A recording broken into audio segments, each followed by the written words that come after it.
Hey people, sunset, days are getting longer.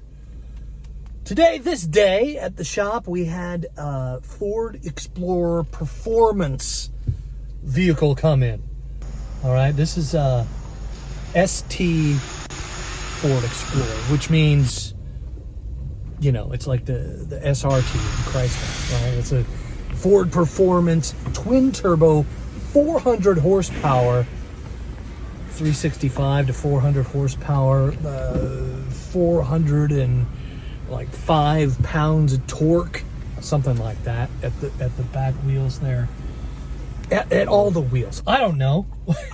It has a four-wheel drive, automatic kind of all-wheel drive sort of feature to it.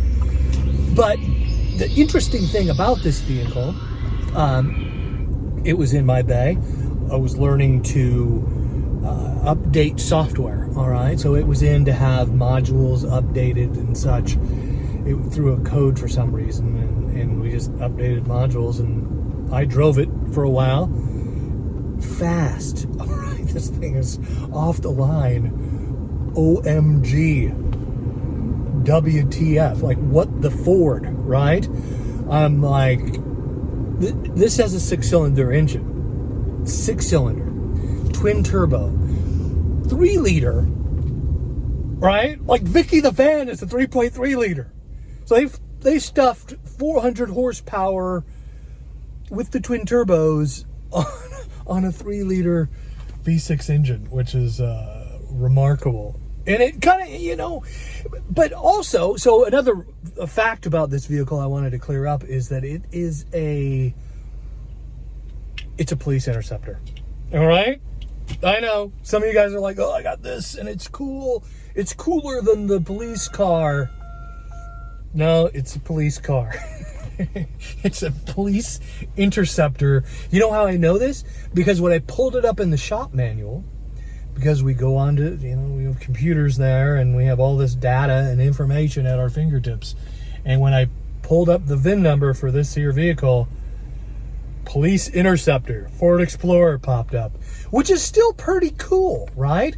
Like back in the day, you would have to wait until some city or municipality puts, you know, 70, 80, 100,000. I heard that as far back as like 2014 or 15, when they're still doing like Crown Vics, I forget, 2011, they would sell them at 200,000 miles. I'm not sure what they're doing with the Ford Explorers, but you know, I don't know how many miles can you put on a vehicle like that? It amazes me. Is the technology getting that good where you can crank out 200,000 miles out of a 6-cylinder twin turbo engine? Like that just seems like a lot of strain on an engine, especially with an aluminum block, you know? They put these aluminum blocks with the steel sleeves and the pistons, and just really interesting to me. But this is part of Ford's dedication to eco-friendly engineering. All right, now is eco-friendly and longevity and right sustainability going to play out over time? Because, you know, there's a lot of these cities, they buy these vehicles, they're not cheap. They're cop cars, you know, you're going to spend God knows how much money on one of these vehicles. And the thing is, a lot of these vehicles, they get hot, right? The engines get hot, burn up because of the turbos, unless they're cooled properly. But that's also one of the things that Ford engineered into this vehicle, by the way, is the fact that they can sit for long periods of time at idle.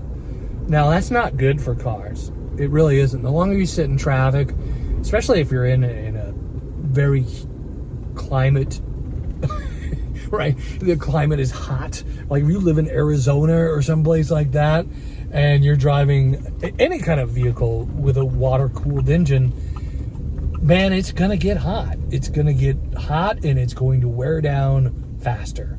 So you think of these police cars that sit there, you know, during a traffic accident or a crime scene, or, you know, they sit there for hours. there's construction. Sometimes you'll see these police cars, they just sit there with their lights on, you know, and that's a lot of strain on an engine. So I was really surprised to see this Ford Explorer EcoBoost that is a police car. But look how cool it is, right? It's got the, you know, Ford Performance on the side, and it, you know, you open the door and it shines down the red ST on the ground.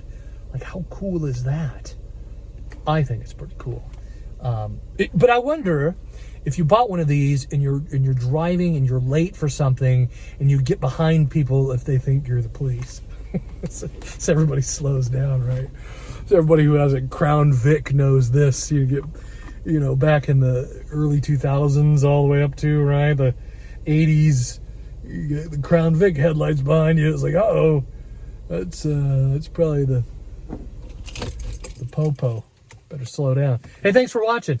And hit the subscribe button if you haven't. If you're new, like the video. I mean, come on. Just do it. Just get it out of the way. It'll make you feel better about your YouTube consumption.